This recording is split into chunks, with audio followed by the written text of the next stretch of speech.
Hello everyone, welcome to the Juris Academy. आज की class में हम स्टार्ट करेंगे भारतीय नागरिक सुरक्षा संहिता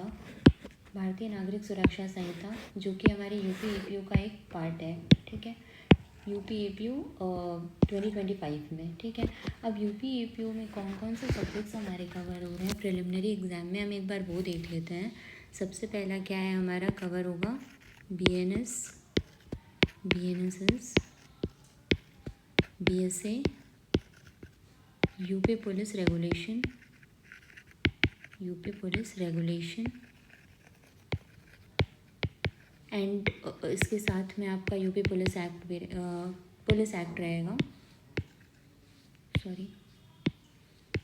इसके साथ में ही आपका क्या रहेगा, पुलिस एक्ट भी रहेगा। एंड देन एक आपका न्यू सब्जेक्ट ऐड हुआ है जो कि है कॉन्स्टिट्यूशन ऑफ इंडिया। ठीक है, तो ये सारे के सारे सब्जेक्ट्स क्या होंगे आपके यहाँ इस चैनल पे कवर किए जाएंगे। तो आज की क्लास में मैं स्टार्ट करूँगी BNSS। ठीक है, BNSS का अगर हम बात करें तो BNSS जब आया था तो उसके अगर थोड़ा सा हम हिस्टोरिकल बैकग्राउंड में जाएं तो BNSS के आने से पहले क्या प्रिवेल करता था हमारे यहाँ। अगर मैं हिस्टोरिकल बैकग्राउंड की बात करूँ, यहाँ पे हिस्टोरिकल बैकग्राउंड, ठीक है, अगर मैं इसकी हिस्टोरिकल बैकग्राउंड की बात करूं तो BNSS के आने से पहले, BNSS आपका कब आया, 2023 में आया। ठीक है, इसके पहले क्या प्रिवेल करता था, इसके पहले हमारा CRPC प्रिवेल करता था, CRPC 1973। ठीक है, अब क्योंकि देखिए बहुत सारे चेंजेस आए, हमारे नए तरीके के ऑफेंसेस होना स्टार्ट हो गए थे। ठीक है, जो मेनली आपके बात करें तो डिजिटल जो ऑफेंसेस होते थे या साइबर क्राइम होता था, इलेक्ट्रॉनिकली बहुत ज़्यादा आपके ऑफेंसेस होने लगे थे, जिसको किस तरीके से पनिश करना है या क्या प्रोसीजर अप्लाई किया जाएगा, ये सारी चीज़ें हमारी कहाँ पे नहीं थी, CRPC में नहीं थी, या वो उन ऑफेंसेस को डिफाइंड भी नहीं किया गया था हमारे IPC में। इस वजह से उसका वो पनिशेबल भी नहीं थी और उसका प्रोसीजर भी हमारे CRPC में नहीं दिया था। तो इस वजह से बहुत ज़्यादा वो ऑफेंसेस बढ़ रहे थे। ठीक है, तो उन ऑफेंसेस को रोकने के लिए, ठीक है, वो जो ऑफेंसेस थे उनको रोकने के लिए और प्लस लोगों को जस्टिस प्रोवाइड करने के लिए, स्पीडी ट्रायल के लिए, और जो इलेक्ट्रॉनिक तरीके से क्या कहते हैं प्रोसीडिंग्स को रिकॉर्ड करने के लिए क्या किया गया था, हमारे BNSS में कई सारे प्रोविजंस ऐड ऑन किए हैं जो कि हमारे CRPC में नहीं थे। ठीक है, तो ये देख लेते हैं। अब अगर हम इन्फोर्समेंट डेट की, सबसे पहले क्या होता है कि किसी भी एग्ज़ाम के लिए आप पढ़ रहे हो तो आपको क्या होना चाहिए, उस एक्ट का क्या पता होना चाहिए, इन्फोर्समेंट डेट पता होना चाहिए, इनैक्टमेंट डेट पता होना चाहिए, और कितने चैप्टर्स हैं, कितने सेक्शंस हैं, ये सारी चीज़ें आपको पता होनी चाहिए, क्योंकि ये अक्सर करके आपके एग्जाम्स में पूछ सकते हैं। और अब तो ये न्यू क्रिमिनल लॉज है तो इनसे तो ज़रूर से पूछेंगे। तो अगर मैं बात करूँ BNSS की, तो इनकी इन्फोर्समेंट डेट क्या है, इन्फोर्समेंट डेट की अगर मैं बात करूँ तो वो है 1 जुलाई 2024। ठीक है, इनैक्टमेंट डेट की अगर मैं बात करूँ, इनैक्टमेंट डेट तो वो कब की है, वो है 25 दिसंबर 2023 की। ठीक है, इनैक्टमेंट क्या होता है और इन्फोर्समेंट क्या होता है। इनैक्टमेंट का मतलब ये होता है कि कोई भी एक्ट अगर पास हुआ है, ठीक है, एक्ट पास होने का प्रोसीजर अगर आप कॉन्स्टिट्यूशन में पढ़े होंगे तो उसमें आपको पता है कि बिल जो है सबसे पहले आता है, एक बिल जो है एक हाउस से पास होता है, फिर दूसरे हाउस में जाता है, देन उस पर प्रेसिडेंट की असेंट मिलती है। ठीक है, तो वो क्या होता है, जिस डेट पे प्रेसिडेंट की असेंट मिलेगी उस डेट को ही हम क्या कहते हैं, वो इनैक्टमेंट डेट होता है उस एक्ट का। ठीक है, और जिस दिन से वो एक्ट हमारा क्या होता है, अप्लाई होने लगता है, ठीक है, उस दिन से उस डेट को हम कहते हैं कि वो क्या है, हमारा इन्फोर्समेंट डेट है।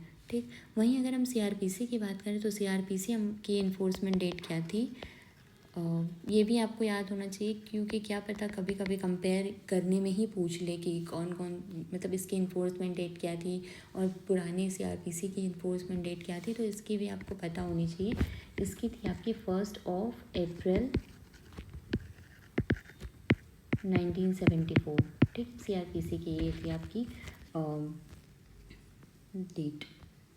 देन अगर हम बात करें कि टोटल चैप्टर हमारे इसमें कितने हैं BNSS में, तो BNSS में टोटल चैप्टर हमारे जो हैं वो 39 चैप्टर्स हैं, ठीक है। अगर मैं CRPC की बात करूँ तो CRPC में हमारे टोटल कितने चैप्टर्स हैं? CRPC में हमारे टोटल चैप्टर अगर बात करें हम तो 37 चैप्टर्स हैं, और टोटल सेक्शन की अगर हम बात करें तो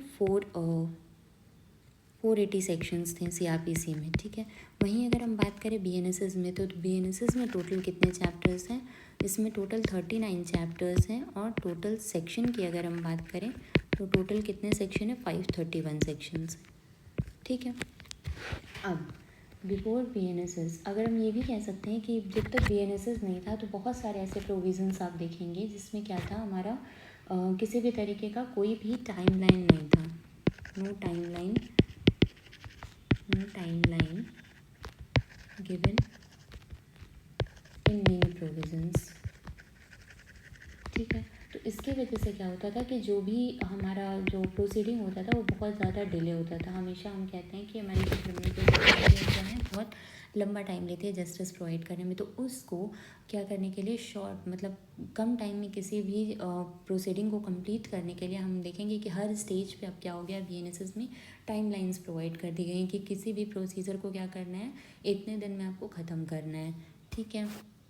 उसके बाद इलेक्ट्रॉनिक मोड्स बहुत ज़्यादा इंट्रोड्यूस हुए हैं। आप हर सेक्शन में आप देखोगे कि इलेक्ट्रॉनिक मोड वो FIR रजिस्टर करने के लिए या फिर एविडेंस रिकॉर्ड करने के लिए या भी किसी भी तरीके से कन्फेशन निकलवाने के लिए भी बहुत मतलब हर उस पे स्टेज पे आप देखोगे कि इलेक्ट्रॉनिक मोड्स अब यूज़ होने लगे हैं और उनको वैलिडिटी भी प्रोवाइड कर दी गई है, ठीक है। उसके बाद अगर हम बात करें अब हम आते हैं इसमें कई सारी चीज़ें जो मैंने आपको ऊपर बताई हैं वो यहाँ पे हैं कि टोटल इसमें 531 सेक्शन है, 39 चैप्टर्स हैं। इसमें अगर मैं बात करूँ तो ये सारी चीज़ें भी हो सकता है ऑब्जेक्टिव में आपसे पूछ लें कि कितने न्यू सेक्शंस ऐड किए गए हैं और कितने न्यू सब सेक्शन और क्लॉजेज ऐड किए गए हैं, ठीक है। तो टोटल न्यू 9 सेक्शंस ऐड किए गए हैं और 39 न्यू सब सेक्शंस या क्लॉजेज भी कह सकते हैं आप ऐड किए गए हैं, ठीक है। 44 न्यू प्रोविजंस एंड एक्सप्लेनेशंस हुए हैं। टाइमलाइन जो है वो 35 प्लेसेस पे अब इंट्रोड्यूस किया गया है। फिर ऑडियो वीडियो मैंने बताया आपको, इलेक्ट्रॉनिक मोड्स बहुत ज़्यादा इंट्रोड्यूस किए गए हैं with the aim to improve the accountability and transparency. Timeline has been introduce to speedy delivery of justice, ठीक है। अब क्या क्या नए डेफिनेशंस हमारे डेफिनेशन क्लॉज में ऐड किए गए हैं। डेफिनेशन क्लॉज हमारा कहाँ पे डिफाइंड है? सेक्शन 2 क्लॉज 1, ठीक है। अब इसी में ABCD ऐसे ऐड ऑन होता है। तो सबसे पहला ही हमारा क्या है, ऑडियो वीडियो इलेक्ट्रॉनिक जो मोड है वो बताया गया है, डिफाइन करा गया है कि उसमें क्या क्या चीज़ें आएंगी। फिर दूसरा हमें देखिए बेल का जो प्रोविज़न था, बेल में क्या था, हमें ये पता था कि चैप्टर जब 33 ऑफ CRPC और चैप्टर 35 ऑफ BNSS में हम जाएंगे तो उसमें क्या था, हमें बेल के प्रोविज़न्स तो दिए थे, ठीक है, बट बेल हमारा डिफाइन नहीं किया था। हमें ये पता था, अगर लेमैन लैंग्वेज में हम बोलें तो हमें ये पता था कि बेल मतलब क्या होता है, रिलीज़ होता है, ठीक है, बट वो कहीं डिफाइन नहीं करा था। बट BNSS ने क्या किया, उसको डिफाइन कर दिया under section 2 clause 1 sub clause B में, ठीक है। देन सेक्शन 3 में हमारा bail bond, section 2 clause 1 sub clause D में हमारा बेल बॉन्ड बता दिया है, ठीक है। ये भी हमारा पहले नहीं डिफाइन था, BNSS में डिफाइन करा गया। ये भी वर्ड हमारे बेल के प्रोविजंस में हम पढ़ेंगे तो बहुत ज़्यादा यूज़ होता है, या सिक्योरिटी जब हम पढ़ते हैं फॉर कीपिंग गुड बिहेवियर वगैरह, तो उसमें भी हम देखते हैं कि उसमें भी हमारा बेल बॉन्ड या बॉन्ड का वर्ड जो है वो बहुत बार यूज़ होता है। तो उस केस में भी क्या होता है ये हमें नहीं पता था, उसकी एग्जैक्ट डेफिनेशन क्या होती है। तो CRPC में ये चीज़ डिफाइंड नहीं था, बट BNSS में ये चीज़ क्या है, डिफाइंड है। देन हम बात करें सेक्शन 2 क्लॉज 1E में बॉन्ड डिफाइन कर दिया है, ठीक है। 2 क्लॉज 1I में इलेक्ट्रॉनिक कम्युनिकेशन डिफाइन करा है। देन 2 क्लॉज 1Y में eliminates the requirement of accused person being formally charged. 2 clause 1 sub clause Y में क्या है, विक्टिम है, ठीक है, विक्टिम को डिफाइन करा है, उसमें कुछ चेंजेस करे गए हैं, ठीक है। तो ये सारी क्या है, एक कुछ मतलब चीज़ें इंपॉर्टेंट अगर मैं बताऊँ कि क्या चीज़ें आपको प्रिलिमिनरी पॉइंट ऑफ व्यू से याद रखनी चाहिए BNSS में, तो जहाँ जहाँ भी अकॉर्डिंग टू मी टाइमलाइन दिया है वो टाइमलाइंस आप याद कर लो। दूसरा, जहाँ पे भी इलेक्ट्रॉनिक वर्ड्स यूज़ किए गए हैं या इलेक्ट्रॉनिक मोड के बारे में बताया है वो आप याद कर लो। प्लस न्यू सेक्शंस जो मर्ज किए गए हैं, new sections merged plus old जो रिपील किए गए हैं। ये 4 चीज़ें तो आपको पता ही होनी चाहिए बीएनएसएस में, ठीक है। ताकि क्योंकि इसमें से आपको कुछ नहीं तो 2 या 4 क्वेश्चंस तो मतलब डायरेक्ट मिल जाएंगे। और डेफिनेशन क्लॉज आपके मतलब अच्छे से याद होना चाहिए आपको, ठीक है। अब यहाँ हमने बताया कि कुछ डेफिनेशंस क्या हुए हैं, यहाँ पे इंक्लूड हुए हैं, ठीक। अब यहाँ पे बता रहे हैं कि कुछ डेफिनेशंस क्या हुए हैं, रिपील हुए हैं, जो कि हमारे सीआरपीसी में थे। जैसे कि हमारा सीआरपीसी में प्लीडर वर्ड डिफाइन था, ठीक है। अब उसको क्या किया गया, एडवोकेट से रिप्लेस कर दिया गया, लेकिन प्लीडर डिफाइंड भी था हमारा, जो कि अब हमारे बीएनएसएस में नहीं डिफाइंड है। मेट्रोपॉलिटन मजिस्ट्रेट, सबको पता है ये भी वर्ड क्या था, डिफाइंड था। इसका अलग से जो हमारे क्लासिफिकेशन हम पढ़ते हैं उसमें भी हमारा क्लासेस ऑफ मजिस्ट्रेट पढ़ते हैं, तो उसमें हमारा क्या था, मेट्रोपॉलिटन मजिस्ट्रेट भी हम पढ़ते थे। लेकिन अब इसको क्या किया गया, अब इसको रिमूव कर दिया गया, मतलब अब ये पोस्ट है ही नहीं। और दूसरा असिस्टेंट सेशन जज जहाँ जहाँ भी मेंशन था, इन लोगों को क्या किया गया है, एबॉलिश कर दिया गया है इसकी भी पोस्ट को। अब क्या है, जो जुडिशियल मजिस्ट्रेट जो है वो फर्स्ट क्लास, वो हमारी लोवेस्ट कोर्ट मानी जाएगी, ठीक है। अब प्रोसिक्यूशन से कुछ रिफॉर्म्स बात करें, अगर प्रोसिक्यूशन में क्या क्या रिफॉर्म्स आए हैं, जैसा कि हमारा जब सेक्शन 20 हम बात करें सेक्शन 20 ऑफ बीएनएसएस, तो उसमें डायरेक्टरेट ऑफ प्रोसिक्यूशन का पूरा प्रोसीजर बताया है, ठीक है। उसमें आप जब जाएंगे तो पहले भी था वो प्रोविज़न, अमेंडमेंट के थ्रू ही ऐड किया गया था, लेकिन क्या था उसमें कि बहुत सारी चीज़ें बीएनएसएस में ऐसी ऐड की गई हैं जो हमारे सीआरपीसी में जब डायरेक्टरेट ऑफ प्रोसिक्यूशन हम पढ़ते थे तो वहाँ पे वो चीज़ें नहीं दी गई थी, ठीक है। सबसे पहला क्या है, first time directorate of prosecution जो है वो यूज़ आए थे, इनकी पोस्ट आई थी under section 20 clause 1 sub clause B में। एंड देन बी जो है उसमें क्या था, prosecution director of prosecution, deputy director of prosecution, assistant director, इन सब की पोस्ट लेके आई गई। देन ये हमें बताया गया कि कौन जो है कितने तक के केसेस देख सकते हैं, कि मतलब अगर डायरेक्टरेट ऑफ प्रोसिक्यूशन है, ठीक है, डायरेक्टरेट ऑफ प्रोसिक्यूशन जो है वो कितने तक के केसेस देख सकते हैं। तो ये क्या है, कोई भी ऑफेंस जो कि पनिशेबल है आपका 10 ईयर्स और मोर, लाइफ इम्प्रिजनमेंट और डेथ से, उनके जो भी केसेस होंगे उनको कौन देखेगा, डायरेक्टरेट ऑफ प्रोसिक्यूशन। देन अगर हम बात करें कि डिप्टी डायरेक्टर ऑफ प्रोसिक्यूशन कितने तक के केसेस देख सकते हैं, तो 20 क्लॉज 8 में आप जब जाएंगे तो उसमें बताया कि कोई भी ऑफेंस जो कि 7 ईयर्स और मोर से पनिशेबल है बट लेस देन 10 ईयर से पनिशेबल है, ठीक है। क्योंकि 10 साल से ज़्यादा वालों को कौन देख रहे हैं, डायरेक्टरेट ऑफ प्रोसिक्यूशन देख रहे हैं। वहीं अगर 10 साल से कम का है बट 7 साल से ज़्यादा का है तो डिप्टी डायरेक्टर ऑफ प्रोसिक्यूशन देखेंगे, ठीक है। और जो ये है 20 क्लॉज 9 में आप देखोगे तो असिस्टेंट डायरेक्टर ऑफ प्रोसिक्यूशन में क्या है कि जो भी 7 ईयर से कम से पनिशेबल ऑफेंसेस होंगे उनको कौन देखेगा, असिस्टेंट डायरेक्टर ऑफ प्रोसिक्यूशन, ठीक है। अगर हम इनकी क्वालिफ़िकेशन की हम बात करें कि ये लोग कितने तक में इनकी क्वालिफ़िकेशन क्या होनी चाहिए, कि डायरेक्टरेट ऑफ प्रोसिक्यूशन की क्या क्वालिफ़िकेशन होनी चाहिए, डिप्टी डायरेक्टर की क्या क्वालिफ़िकेशन होनी चाहिए। वैसे तो हम आगे पढ़ेंगे बट एक बार हम ले रहे हैं ओवरव्यू तो देख ले रहे हैं कि अगर बात करें हम directorate of prosecution, director of prosecution की, ठीक है। तो इस केस में अगर मैं और प्लस इनके साथ ही साथ ये भी होते हैं, मतलब इन लोगों की सेम क्वालिफ़िकेशन है कह सकते हैं एक तरह से, director of prosecution and deputy director of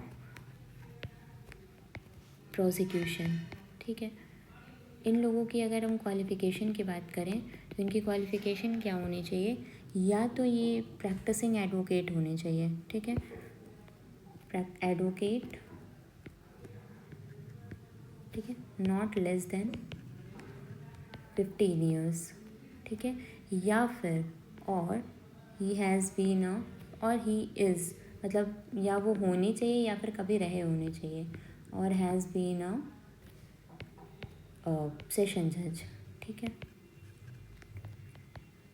एक बार मैं लिख लूँ फिर मैं इजीली समझा दे रही हूँ आपको।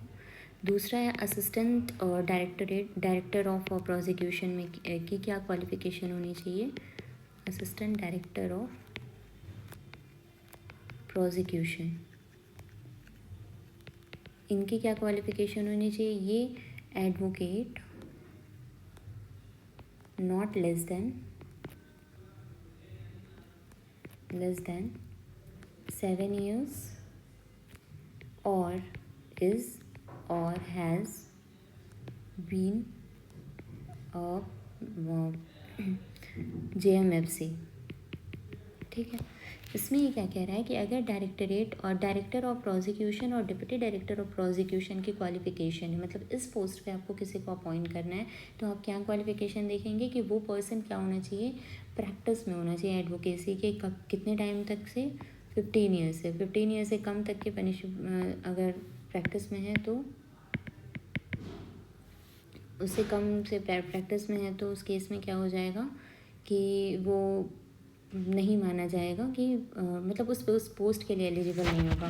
वहीं अगर हम असिस्टेंट डायरेक्टर ऑफ प्रोसिक्यूशन की बात करें तो एडवोकेट जो है वो प्रैक्टिस में होना चाहिए आपका कब से, मतलब नॉट लेस देन 7 years और ही हैज़ बीन JMFC, मतलब या तो वो JMFC अभी प्रेजेंट में हो या फिर कभी किसी टाइम पे वो JMFC के पोस्ट पे रहा हो। तो आज की क्लास हम यहीं पे एंड करते हैं, नेक्स्ट क्लास देखते हैं, उसके बाद से कंटिन्यू करेंगे प्रोविजंस को।